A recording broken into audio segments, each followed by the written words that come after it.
and everything I could find on the market was either very big and bulky and looked very uncomfortable to the dog, or it was kind of like something that I had to recharge every other day, and that was just not something I was ready to do. Hello everyone and welcome to All the Smart Things. This is a new series from IoT for All where we're showing you a different side of consumer IoT products. Rather than just doing simple reviews, we wanted to tell you the story behind the creation of these products by not only showcasing the product, but also having the creators tell the story about the journey of bringing this smart product to market.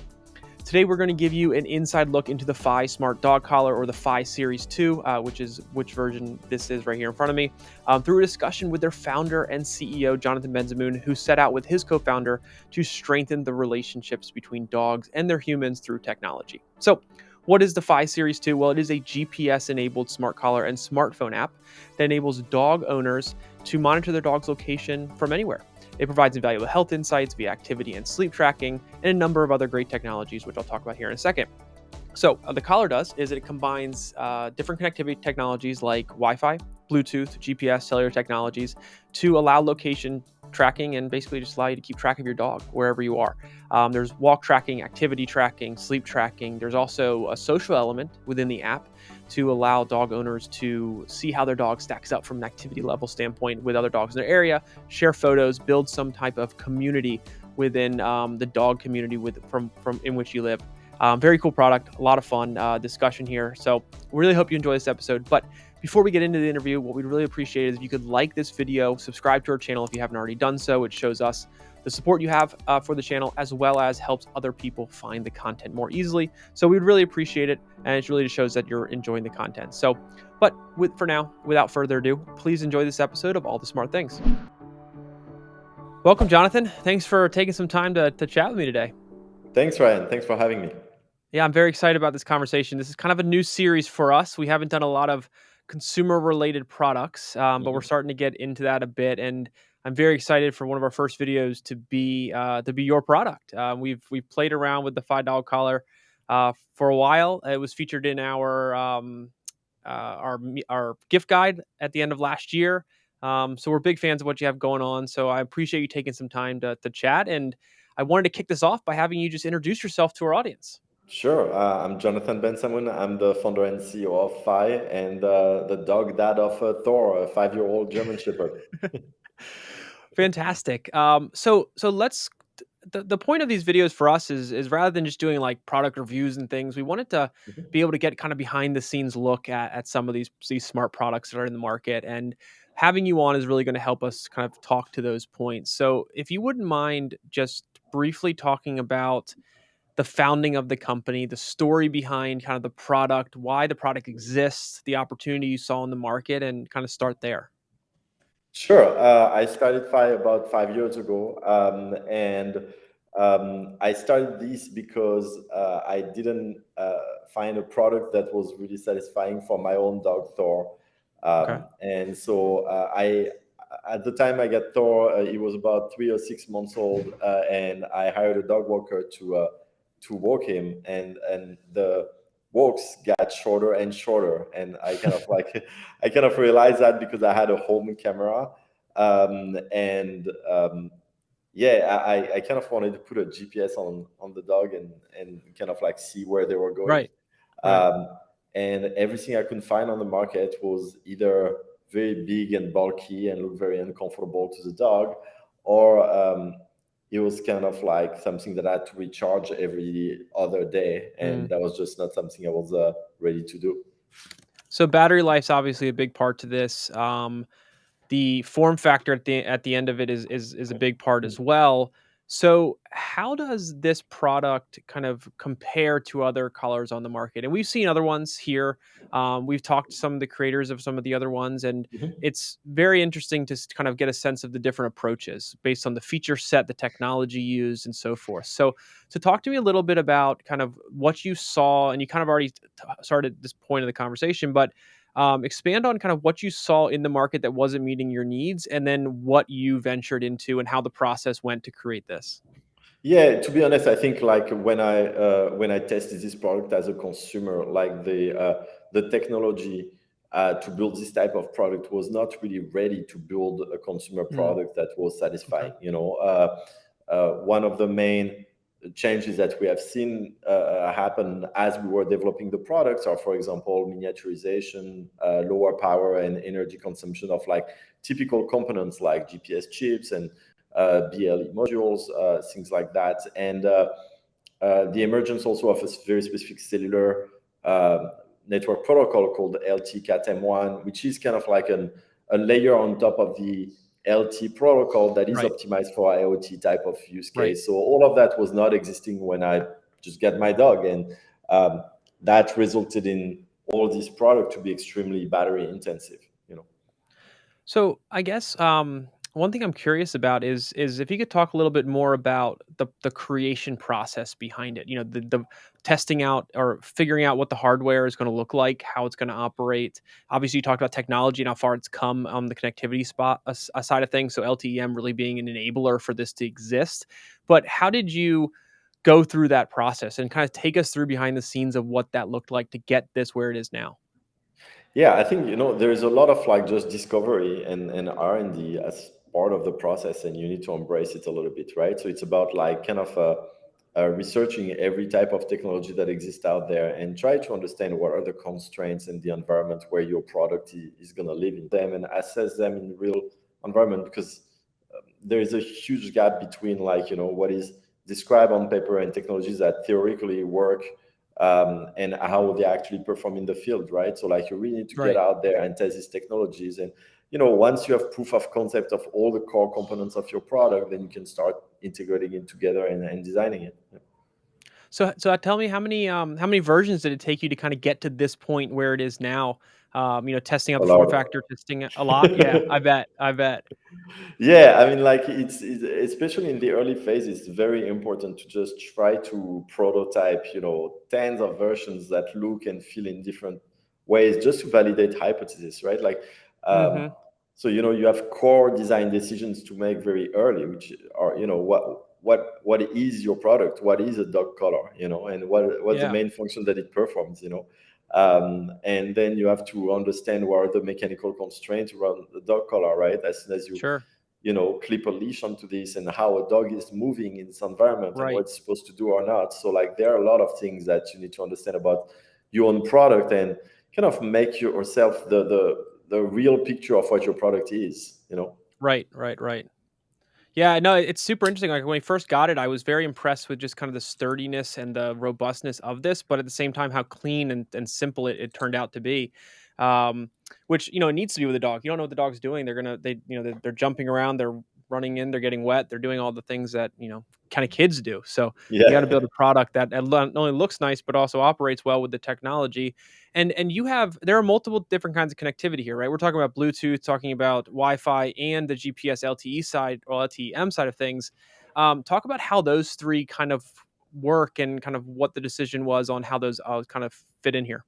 Yeah, I think it was basically two different strategies around saving energy, right? So yeah, there are two different approaches we're taking into making sure that the color is performing as the best as possible. And number one is trying to control every radio and trying to make sure that each radio is optimized for power consumption, right? Okay.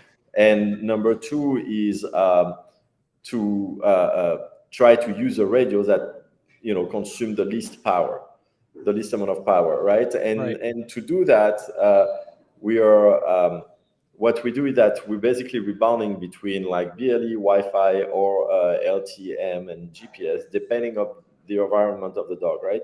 So if you Right. think about like what an extreme version of this is, it's like what you want is the situation we're trying to prevent is your dog gets lost and escape, and there is not enough battery in the device to power the antennas and Right. like make the product work, right? So ideally, you never want GPS and LT to be powered when the dog is not actually lost, right? And so to do that, what we're doing is that we're using Bluetooth as much as possible. And when Bluetooth is not available, we're using Wi-Fi to actually communicate with the network. Okay. So it's a game of like basically programming enough heuristics Right. in the device so that it can detect its environment and know which radio to power and when. Right. That makes a ton of sense. So you're really optimizing the connectivity for this situation and being able to have this device recognize when it needs to be using Bluetooth over Wi-Fi versus GPS in order to basically have each of those being optimized for the reason that they're built in. So the GPS for the lost dog, or the dog walking functionality and things like that, as opposed to just playing around in the backyard. You don't need GPS for that.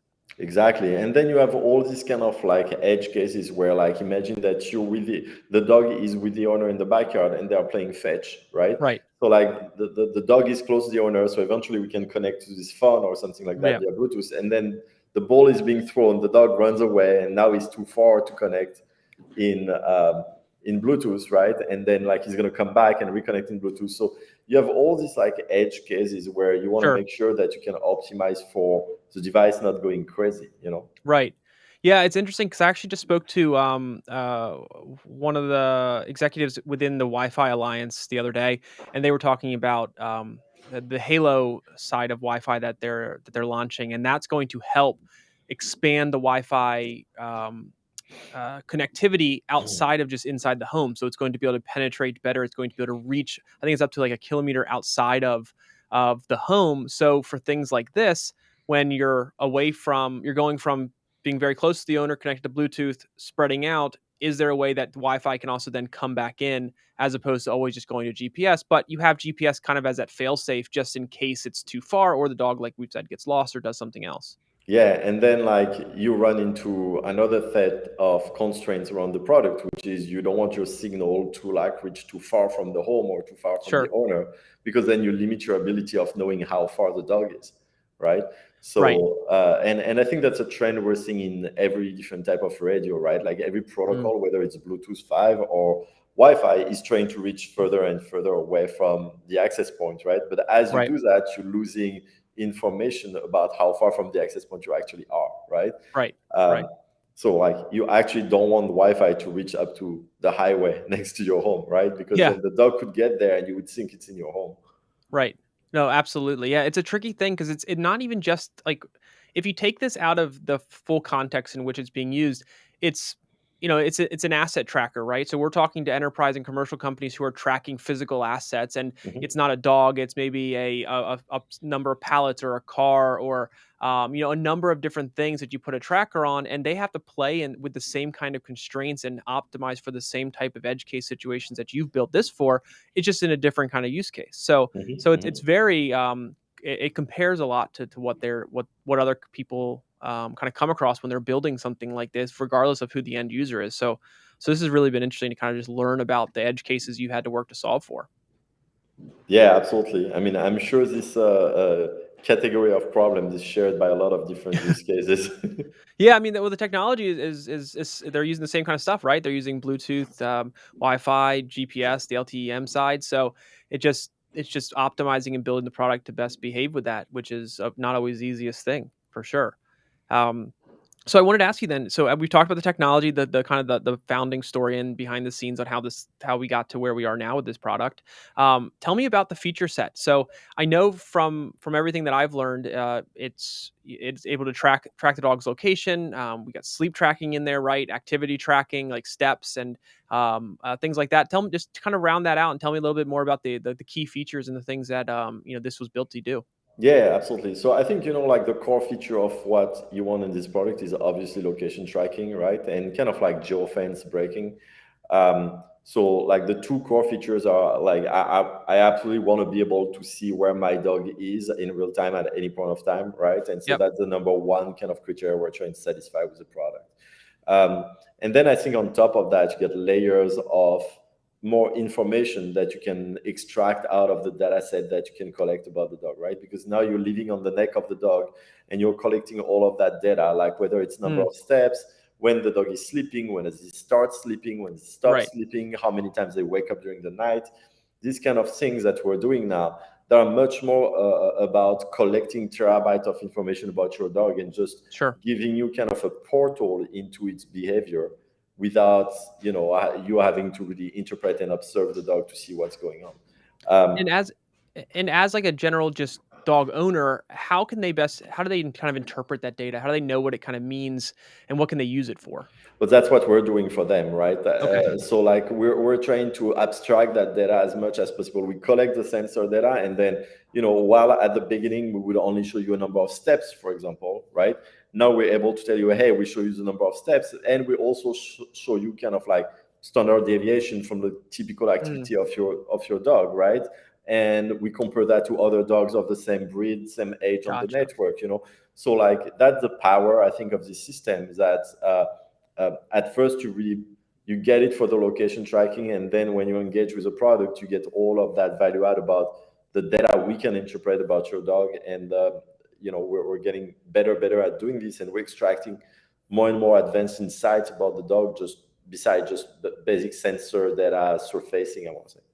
You've also taken a kind of unique approach to the community aspect too, which is something I Mhm. noticed, and I wanted to ask you kind of where that came from, and what's the plan there? Because and when I was playing with the app, it basically has its own little mini social network in there with Mhm. other dogs in the area. It sounds like there's kind of like a leaderboard ranking type thing as well. So I was curious just how that kind of came to be. Yeah, I think there is something very particular about being a dog owner, right? And as soon as you become a dog owner, you're kind of part of that invisible community of Sure. dog owners, whether it's in your neighborhood or whether it's more nationally. Like you just become a different type of consumer, and you're part of a different segment of a community. And we really wanted to start building feature in the app that kind of like enable people to connect with other dog owners. Hmm. And so, we experimented with a bunch of different features, and there are some that get a lot of engagement that are very interesting. And you were talking about rankings, and it's definitely one of the big success, right? Like people love to Right. keep Right. track of their ranking and see how their dog is performing versus other dogs. But also people love to share pictures of their dogs and share special moments. And we started enabling communication there with comments and likes, and Great. people Yeah. can clap for each other walks, like when you do a long walk with your dog, like other people can clap for it and Right. like kind of Right. Right. motivate you to walk your dog. And it's kind of like super cool. Like That's it's a neat. nice little activity, and we're definitely going to continue building on top of that, because we think now Yeah. that we have more density on the network, like there are dog in the US basically about a miles and a half away from every five color. Um, so now that we have enough density on that community, in that network, we can actually build some really cool features that connect people Yep. together. For sure. So, two questions I want to ask you before we wrap up here. Mhm. One is, when you were building this, were there any features that you thought were going to be great and going to really work, and then for one reason or another chose not to implement them? And then the second part of that is, what features and things you kind of have on the horizon that you can share with our audience, to just so they can understand kind of where this evolves into? Okay. Uh, yeah, I think definitely tons of feature, and I think that's part of the development process, right? Like you want to be very ambitious and completely divergent Right. in your thinking, right? You want to come up with all the crazy stuff. I think we went definitely crazy in the ideation process around what the color could do, Okay. and that's what we should be doing. And so obviously there are a lot of things that we cut that are just not going to make it into the final product, and whether it's on the hardware or on the software side. And I think it's a healthy process. I think you need to own that process and be proud of it. And because there are things that might be very difficult today that Sure. become easier tomorrow, and it's good to have this idea surfaced and like top of mind, so that you always kind of influence your thinking. Is there one kind of crazy idea that you maybe had that you can share with our audience that ended up just not being able to work, but it would be really cool if it did? Yeah, I mean, I don't know if it would be very cool if it did, but like eventually, like let me think. And just like part of the ideas that we played with, like we wanted the color. So when we're thinking about dog escaping, we're also Okay. looking at dog being stolen, right? Oh, okay. And so like we're reading a lot of things about that, and we're wondering if we could design a system that would automatically log the color when the dog is escaping, so that it cannot like you know uh, lose the color by mistake, like, like jumping a Oh, I know fence. what you mean. I see what you mean. Lock it that way. I gotcha. Yeah, Yeah, lock yeah, it yeah. so that like it cannot You be can't take it actually. off unless you Yeah, like cut it or something. Okay. yeah, exactly. And then yeah, that's not something that we decided to put into this for multiple reasons, right? Like the first Yeah, thing that sure. we realized that actually a color breaking away is something that it's a feature of a color. You want the Mm, color to actually break under a certain amount of pressure because there are multiple situations where sure. the dog by accident can strangle themselves with their color. Makes sense. So that's number one. Number two, we realized that people who were stealing dogs most of the time were showing up with some kind of big claw or like big scissors or things like Yep, that. yep. And so whatever we would design, we would have to It make it didn't basically a it didn't chain link. matter. Yeah, yeah. It probably started to really affect the actual comfort of the collar for the Hmm. dog and what, Absolutely. because that's more of an edge case is kind of what Yeah, you're comparing yeah. it to. And Yeah. so like it's like you're trying to solve for something that's very difficult. That's not the Right. core of your use case. And Right. then, that's the type of feature that you definitely That's want to tough. cut. Sure, sure, sure. So on the other side of this, what about going forward?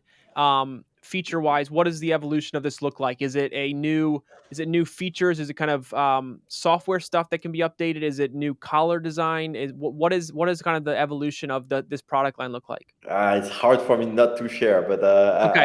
I need to bite my tongue a little bit. Okay, fair enough. There are Well, what we'll definitely do is we'll have there you back on and we'll talk about the new one when we get there. absolutely there are definitely like evolutions on both sides, on the hardware Okay, and on the software. But it's fantastic. super exciting. We're very very excited about what's going on right now for sure. So then how can our audience learn more about the product, buy the product if they're interested, and at the same time follow along so that as these new things come out Sure. from Fi, they can take a look. Yeah, the website is the best place for that. Okay. www.tryfi.com. Okay. Tryfi.